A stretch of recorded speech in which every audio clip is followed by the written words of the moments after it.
I'm grateful tonight to have these huge minds who have spent their careers digging deep into their fields to share knowledge around immigration, journalism, civil rights, and technology and the arts.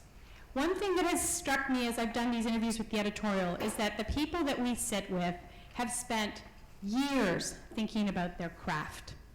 And that knowledge they are so excited to share. When I sit down and say, I'm going to sit with you for 45 minutes and hear this interview and ask you a lot of questions, they just shine. I mean, who doesn't like being paid attention to? So I want us to make that our goal tonight, that we try and get as much knowledge as we can out of these 4 guests up here. And I know there are a lot of smart people in this audience, and I hope you will share with us as well. But let's make this a community event tonight to try and put some facts on the table to get what knowledge we need and then go and share it. I'm going to start with you, Susan, because the immigration ban is a place where we can apply the pronoun we, and I'm hoping that you can begin by telling us where things stand and why people should not be afraid. What are you telling people who are afraid? And you all need to turn your mics on when you grab them. So where's the latest with the ban and why we should not be afraid? Can you hear me?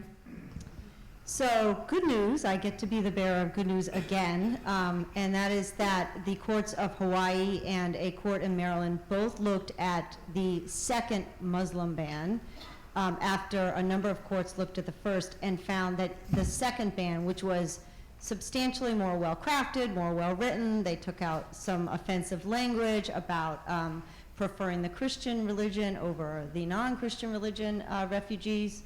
That was all taken out.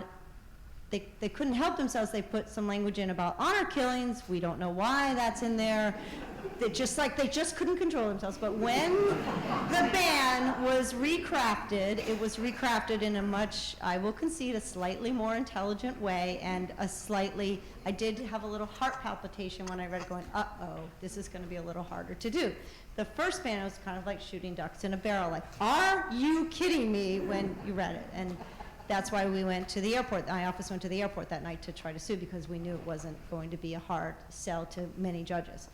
So thankfully, though, a Muslim ban is a Muslim ban is a Muslim ban. The intent of the candidate Trump, the statements of the surrogates of President Trump, and the real base offensiveness of the first Muslim ban have been imputed into this second ban.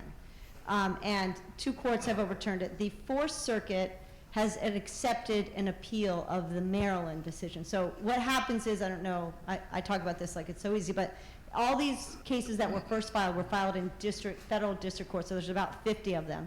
Only really like 6 or 7 had any leg room. Many of them were voluntarily dismissed after their plaintiffs were released. Boston had a very good order that came out. It was either 2nd or 3rd in the nation. I keep meaning to check to see if we're 2nd. New York had the 1st.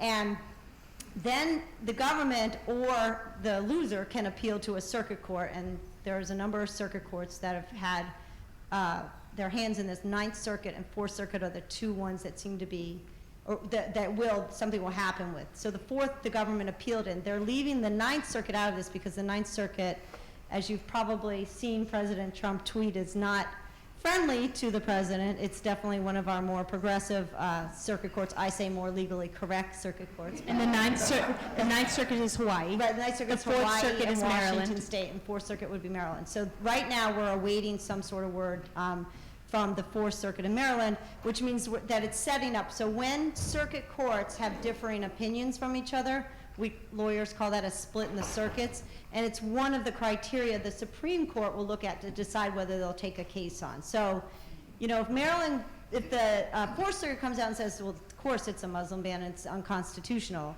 then, you know, maybe it won't go up to the Supreme Court, who knows. That's our current situation.